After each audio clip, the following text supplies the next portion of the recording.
Congratulations, folks. That's the end of the series. Thank you. No, just joking. Obviously, they all have a defibrillator.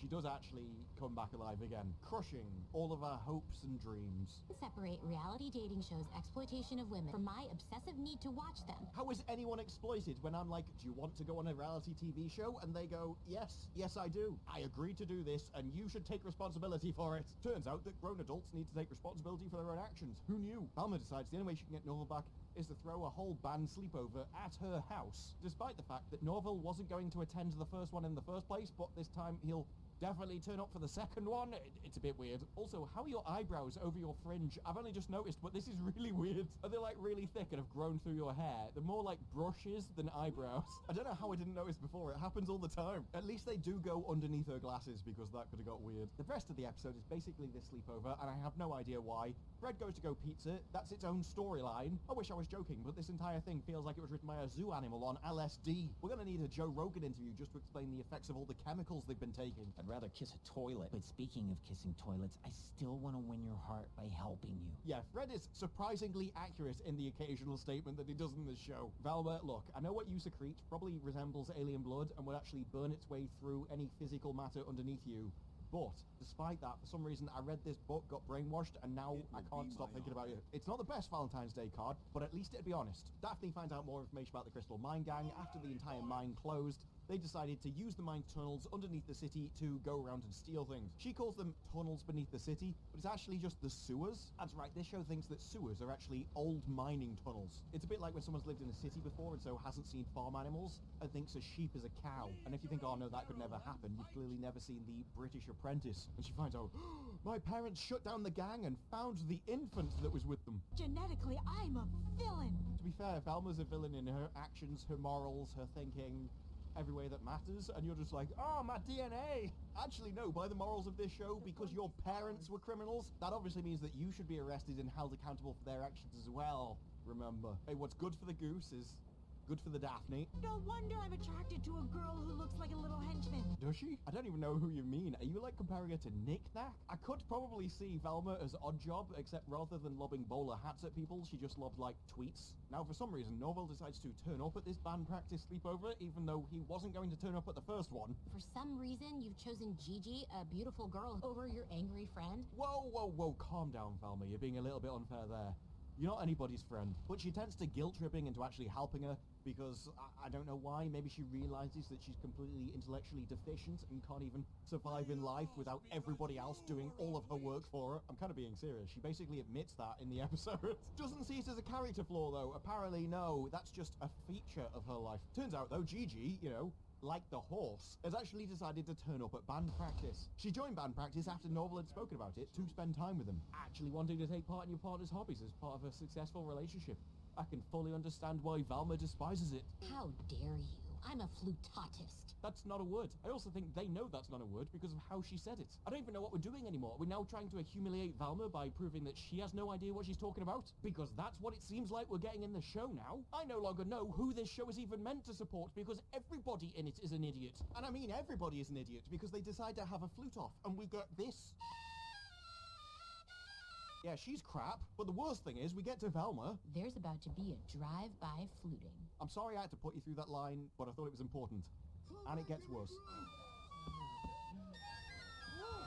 Wheel of Time episode 5 was the one that broke me near the end, and I have a feeling Velma's just managed it as well.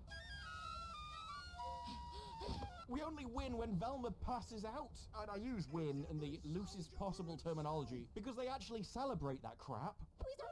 I mean, I've heard of everyone gets a trophy, but that's taking it a little bit far. Everyone's getting hungry, so they have to check in on the pizza, and I'm not joking, this is part of the major storyline for the second half of the episode. Fred's ordering the pizza, but they're made incorrectly, and he really wants to impress Velma. And because they're not up to scratch, he knocks them all on the floor and gets him to make them again. Velma's arguing with Gigi like the horse, and begs for her to actually let her spend time with Norval. Even gets down on her knees and everything. Which, to be fair, if she'd done that before, Norval might have wanted to spend a lot more time with her. Please, let Norval help me. I need him. Considering you've treated him like crap for the other 4 episodes, I'm not sure why suddenly we've changed our tune. None of these episodes seem timed together. Daphne confronts her parents, who come out with the same story they always have, which makes it seem suspicious. So my origin is the exact same as Superman? We don't know who that is. To be fair, given the quality of people who work in animation and DC at the moment, I can fully believe it. But Velma says, I just want to share Norval. You know, I have him whenever I want, and you can have him whenever I don't. And during the conversation, it comes out that his family is struggling right now. Dr. Edna Purdue is your grandmother? I don't know why anyone should care. It's his grandmother. Or are we now gonna go, you're genetically likely to actually conduct immoral experiments in an insane asylum? We're really going to take this idea of original sin to the ultimate absurd conclusion, or are we just keeping that for the historical society again? Please, I can't keep it straight in my head because your nonsensical beliefs are, well, the clue is in the name. I swore you to secrecy. You placed your hand on your verified checkmark and everything. I mean, that was clearly written before it cost $8 a month, wasn't it? You promised on the aristocracy to tell the truth. I can't believe you'd lie to me. Someone in the aristocracy would never do that. How could you tell Gigi and not me? Why did you name her after a horse? No, I'm not making that up. A Gigi is a horse. That's from the Cambridge Dictionary. And it's the only thing I can think of every single time she says it. So Norval storms off. I shouldn't have told either of you. I knew you'd kick up a fuss about it, and it's basically pointless. So why does anybody care? I never should have trusted either of you. Neither. At this point, Norval is just my voice going through my own head, screaming, I don't know why you're doing this. Why do you care? But he storms out the house. Fred comes home with all his pizza, only for Norval to run straight into him, and they lose all the pizza. It's okay. This is just what they call Detroit-style pizza. But then the police drive over it. Now it's California. But the police mean that curfew's kicked in, so Norval is stuck at her house. She's basically kidnapped him and is now going to bully him for the rest of the night, asking him all of his secrets. And Velma clearly doesn't care because she's scared off her own mom, so why would she care about anyone else's? At that moment, though, there's a crashing noise in the front room. The band has gone crazy. They start eating the carpet out of sheer desperation and hunger. They're smashing vases, chewing up cushions. Told you not to mess up my house. I'll be disowned. I mean, you've already scared your mum off with your abhorrent behavior. If your dad has managed to stick you this far, I don't see what else you could do to him. At this point, Velma, living with you is just a broken man trying to get through the next day. And I'm too old and mouthy to be adopted. Based economy. At least she's self-aware. So they decide to go to another restaurant where a health worker called it I Quit. It was almost a good idea. Guess my house will just get destroyed. She deliberately guilt trips and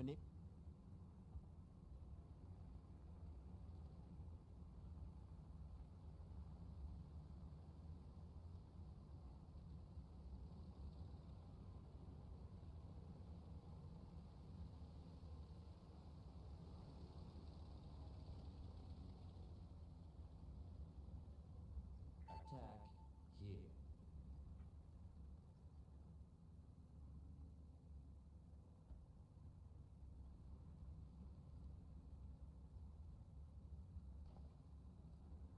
Captured.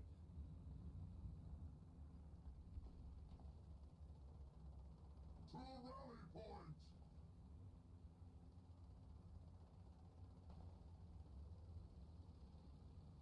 Attack here.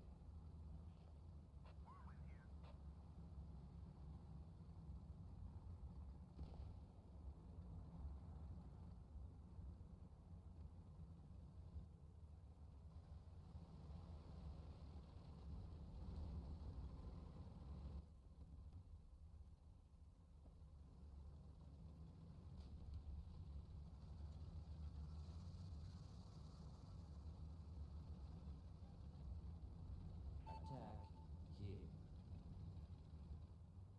Attack here. Cleanse, purge, kill.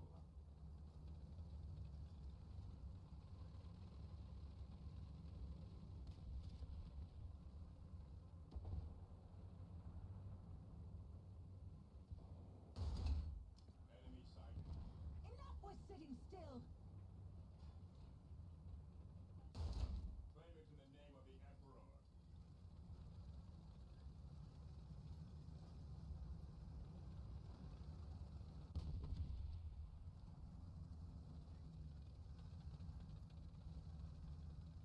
Objective secured. What now?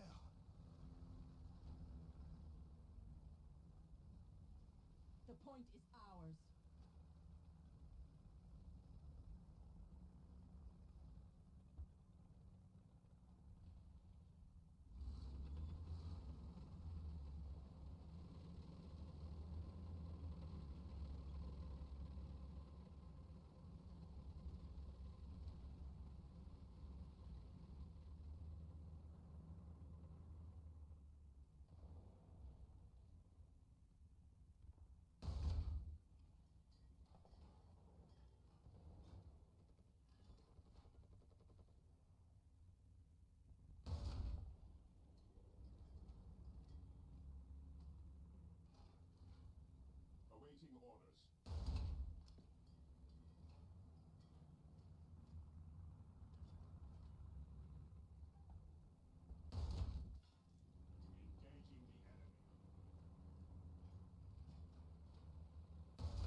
others. The great enemy approaches.